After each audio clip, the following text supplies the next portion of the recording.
Namaste and welcome to each one of you. My name is Meghaa Gupta and I'm a master teacher and teacher trainer and master teacher trainer with the Diana School of White Light. And I'm really happy to share this space with you today because it's a very special time, which is the Wesak full moon coming up soon. And I want you to make the best use of this Wesak full moon, which is called one of the most powerful day of the entire year. The reason why it is called the most powerful day is the day of Vesak is the day when Lord Buddha achieved illumination. It's also the day when he was born and also the day when he left his body from earth. And when he achieved illumination, he left the body, he made a promise and commitment to all the beings on planet earth that year after year on the same full moon of Vesak, which falls on the full moon of Taurus, he is going to return and bless the planet Earth with all his might for 8 minutes at the peak hour of the full moon. And there is a great ceremony that happens in the Himalayan region where in the Wesak Valley, which is supposed to be a very special place, perhaps it is physically not exactly there and it is more in the etheric form because many have tried to reach the Wesak Valley and not found it. And those who have found it, they probably do not require to be in the physical plane anymore. They may have ascended. So there is a great ceremony that takes place in this Wesak Valley, in the Himalayas, in the ether somewhere, and the great beings along with Lord Buddha gather and in the ceremony they channelize the energies of Lord Buddha, the great Lord Christ along with the Manu and the great silent watcher.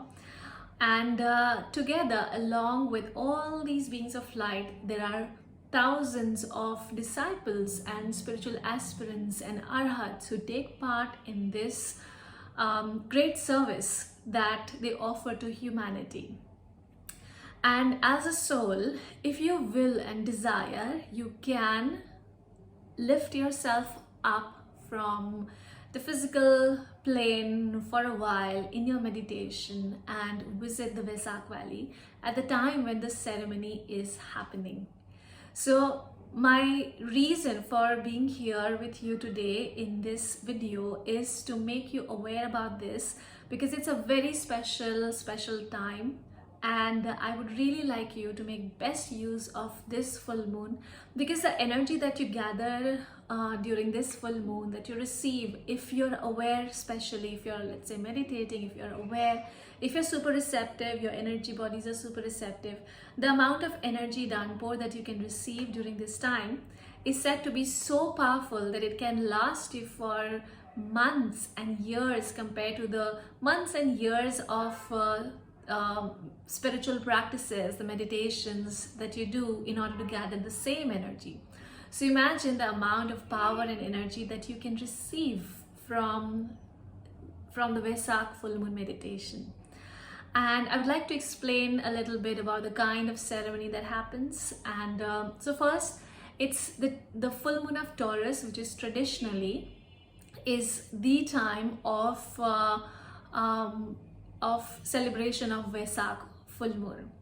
And the inner plane ceremony that happens in the Wesak Valley happens on the same very day at the very peak hour when the moon is full. So when you are preparing yourself to meditate on that day, it's ideally best that you prepare yourself a few minutes prior to that, or maybe like 30 minutes or an hour prior to that if you like to prolong your meditation. So before the peak hour of the full moon, prepare yourself by maybe some sort of cleansing, purification, maybe healing yourself. There are so many ways to cleanse and heal yourself. I really love the mantras and affirmations and chants to cleanse myself, and there is particularly one most loved mantra of mine, which is the mantra of the Buddha Kuan Yin as well. It's actually a soul mantra and it goes like Om Mani Padme Hum. Om Mani Padme Hum. And in Tibetan Buddhism, it is pronounced as Om Mani Padme Hum. So you can use any version of this mantra that you're able to pronounce, that you like to use more. So this mantra, when you chant, the meaning of this mantra is that I am the jewel of the soul. I am the jewel in the lotus, which is my crown center. So when you affirm Om Mani Padme Hum, you're actually affirming that I am the soul. Each time you're affirming that I'm a soul, I'm the soul, I'm the soul, the more you affirm this, the more your crown center expands, the more soul consciousness begins to pour down through you, and the more it feeds all your chakras with soul consciousness, which is the higher consciousness which you are. You can will and you can intend that this energy, which can become any energy, this energy becomes purifying energy, and it cleanses all your chakras and it purifies all your chakras. Cleansing of what, you may ask? Cleansing of all old calcified ideas, thoughts, feelings, emotions, especially all the emotional stuff that we had been carrying this whole year, and it could be something from your past also, and you may feel a deep sense of release happening. The time of full moon makes it much more powerful, much more easy for you to release that, and the kind of release work that can happen, it'd be very profound. And if you have had things with respect to, let's say, physical illness or emotionally something that was triggering, maybe you were not able to move forward in life, in some aspect of your life, so you can ask for cleansing of, or removal of these obstacles from your life. And everything is connected with that chakras. All aspects of our lives are connected to some or the other chakras of ours. When you intend that these areas of your life be healed, automatically the energy starts flowing into those chakras, and when that happens, it brings transformation in your life. You may feel a deep sense of relaxation or calmness, or even if you feel like you're feeling emotions surfacing and you're crying, or you're releasing in some other way, that's all okay. So spend a few minutes prior to the full moon. I actually say that spend a few days prior to the full moon to release and cleanse yourself through your meditation work, through your healing, through chantings, whatever you like to do usually. I also prefer physical and etheric cleansing by taking salt water bath more regularly. And it's not necessary for you to soak in the salt water. You can also take some handful of salt water which has been blessed, or which has been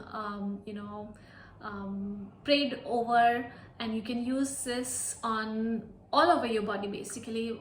After you've taken like a shower and your body's still wet, just rub some salt, like scrub very gently on your skin please, and just wash it off with the intention that all etheric and physical contaminations or energies, I'm letting it go, and you might actually feel really, really relaxed. So you can take this as a physical form of cleansing for yourself. Try and prepare yourself, like I said, a couple of days in advance if possible. If not, that's also okay. There's nothing wrong with that. Once you feel your chakras and auras are all cleansed and purified, your bodies are then ready to receive more downpour of energy.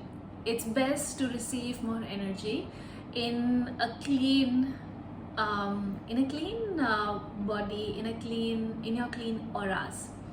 Because everything that is within us gets expanded during the time of full moon, and especially the divine energy has the ability to expand for us what is within us, so it can emphasize a lot of our positive qualities.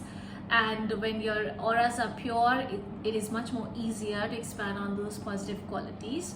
And once you're ready for the full moon of Wesak, you can prepare yourself by maybe wearing something like either pastel shades or white clothes, Ideally something which is cotton, and something which is light, so all the energy that comes, it's much more easier for your body, physical body also, to absorb it fully. Maybe you can light a candle and use this affirmation.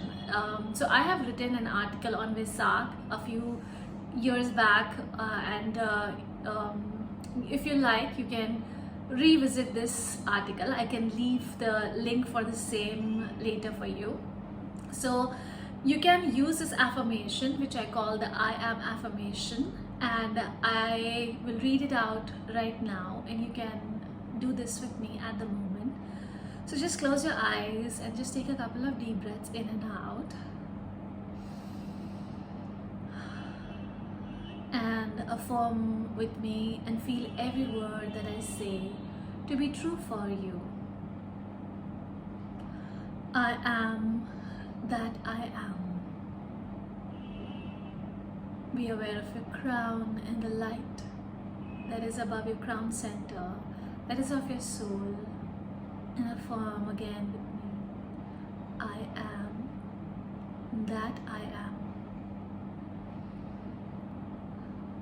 I'm one with my higher soul. I'm one with my divine spark, with my monad. I'm one with the Christ. I am one with Lord Buddha. I'm one with God. I'm one with all. There is only oneness. We are all one. Separation is an illusion. There is only oneness. I and my Creator are one.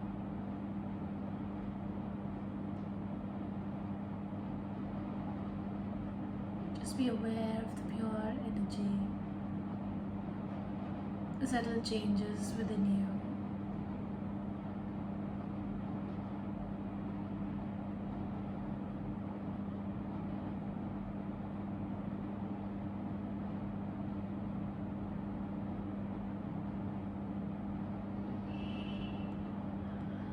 Take a few deep breaths. As you breathe in, pull this energy into your physical system and your physical cells. Hold, and as you exhale, radiate this energy outward. Let's do this again. Inhale, be aware of your whole body, every cell absorbing this energy.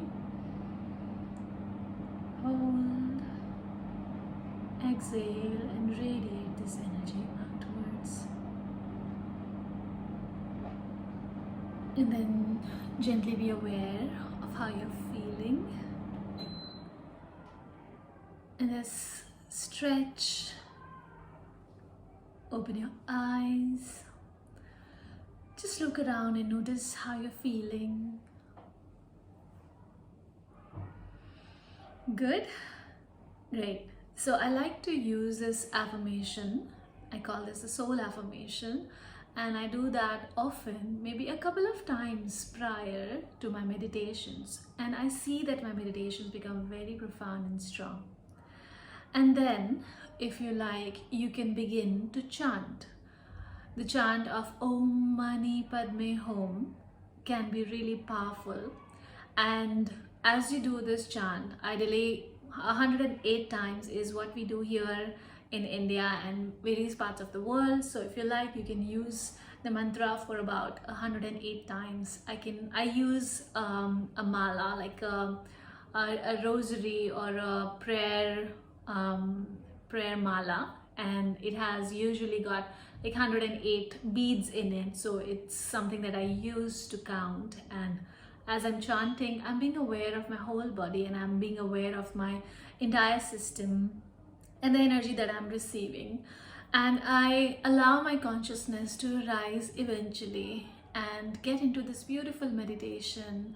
And when you are in that meditation, I'll just explain to you what really happens in the Wesak Valley. So the great ascended masters gather together in the Wesak Valley, and the energies of the the silent watcher, the Lord of the world, our universe, is passed on through the Lord Gautama Buddha.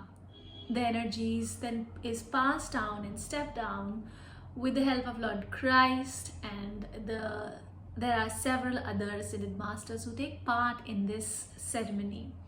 And when these energies are stepped down, they are channelized then through the molecules of water. Yes, so they are channelized and consecrating every molecule of water on earth. And the entire planet Earth is made up of water. More than 70-75% of the entire world is water. And you and I, we human beings, we are made up of water predominantly. More than 70% of our bodies are also water. So when the blessings come down from the Lord Gautama Buddha and the great spiritual hierarchy, it steps down and is passing down on to the entire planet Earth through a water body. So first it is channelized through a water body in the Wesak Valley, and then the water is then poured through the entire water system of the entire planet Earth. Of course, this all happens energetically, and this entire the whole of the water bodies which receive the blessings, there is an upgradation that happens with that energy being received all around the planet and within our systems. So when that energy settles, it is extremely potent. It's like a high powerful dose of divine love and divine wisdom. There are great shifts in our consciousness, in the consciousness of the collective humanity that happens during this time. And year after year, as this happens, the planet Earth is going through its ascension initiations. So with every year, the more energy of Wesak that settles, more and more and more and more and more, that energy takes us as a planet onto the higher levels of ascension. So whether we participate in this or not, we are still ascending. We are still receiving the energy. But if you are more receptive and open, the energy that comes to you is multiplied in many folds. Hence, as you take part in Wesak, you are also actually generating a lot of good karma, because when you are participating in the Wesak festival and you are there with the beings of light in the Wesak Valley, you are being part and a channel of this energy actually descending down on planet Earth. And it's a great service that you're offering to be of use for the hierarchy to pass on this energy, because the energies are actually stepped down and then passed on to every person, every being. So do participate in the Wesak meditations, and it is said that 3 people meditating together, when 3 people meditate together, the Christ appears. And it is said so because the spiritual cords, the connection that we have with the source, the spiritual cords of ours combine together, and the expansion of that results in greater downpour of energy. So when you meditate together in larger groups, the amount of energy that we gather as a collective, as a group work basically, the amount of energy that comes through that is many times multiplied, which is why it's best to meditate during similar times, or at least if not in the similar time, on the similar date. And if you can meditate together as a group, it's even better. So these are some of the things to remember to prepare yourself for Vesak. And you know, when you receive the energies, you can always channelize it to the projects that you have, to the areas of your life and the lives of others, your loved ones, which they really need these energies. So one of the ways I use this energy is by channelizing it through the Great Invocation.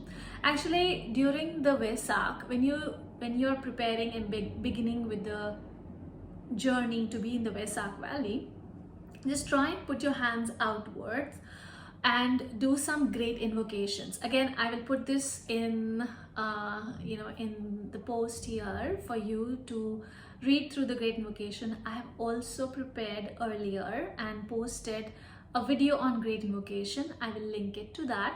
So you can use the great invocation a couple of times, and when you do that, you have become a channel for the divine energy, the light, divine love and divine power on earth.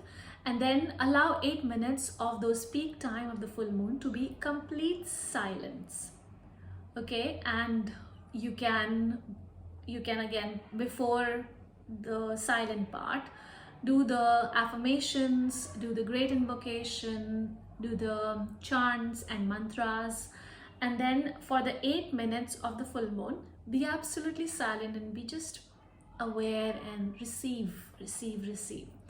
Afterwards, towards the end of it, you can again use the great invocation and channelize the excessive energy that you have received in blessing the planet Earth through your feet, through your palms, and just send out the energies and let excessive energy go from you.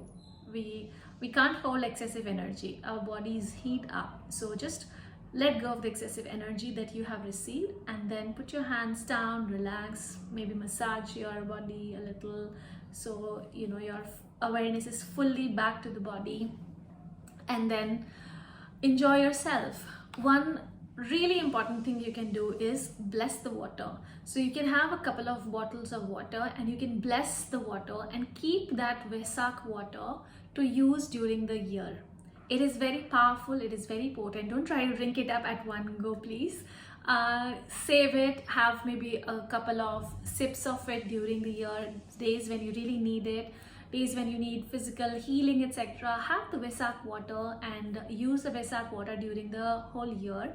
The next year you make more Vesak water, and yeah, enjoy this. You can give it to your plants also. They become very healthy, and you can share it with your loved ones also. So I hope these tips help you to prepare yourself for Vesak. Remember that Vesak is a very powerful time for you. So do write your wishes before you start with the Vesak meditations and celebrations. And also remember that even if you miss the peak hour, it's fine, because the energies of the full moon are very strong and potent for the whole 5 days of the full moon. The day of full moon, 2 days prior, and 2 days after the full moon. So you can meditate all 5 days, any of the 5 days, during, before. So however you can manage, you do that. But of course, the ideal way is to actually meditate at the time of full moon. So I personally really love to lead a group during Vesak, because what you give comes back to you multiplied. So I really enjoy leading the Vesak full moon meditations, and together we meditate, and the energies that we receive, we at the end bless the wishes of everyone. We bless all the water that is with each and every person, and we consecrate the water, and you can send some energy to your crystals also, and then end and close the session by exercising a little if you feel a lot of energy. Yeah, so this is basically how you can prepare yourself for the full moon of Vesak. I can go on and talk about this, but here let's end this session with blessings and love from me to you. I hope you have a beautiful Vesak, And I'm sure I'm gonna share a lot more about this in the future, and I hope that we stay connected, and I look forward to hearing about what your experience of Wesak is, how you enjoyed this session with me, this short talk with me, and I hope that you meditate and enjoy this Wesak full moon to the most. And I will be adding the link to the article that you can read more about the Wesak, and I will be adding also the Great Invocation image here, so you can use the exact Great Invocation. So in the article you'll find the affirmations and prayers and mantra, so you can enjoy this at at your own time, and wish you all the best. Have a very happy and beautiful Wesak. Namaste from my soul to you. God bless you and have a wonderful time. Take care. Bye.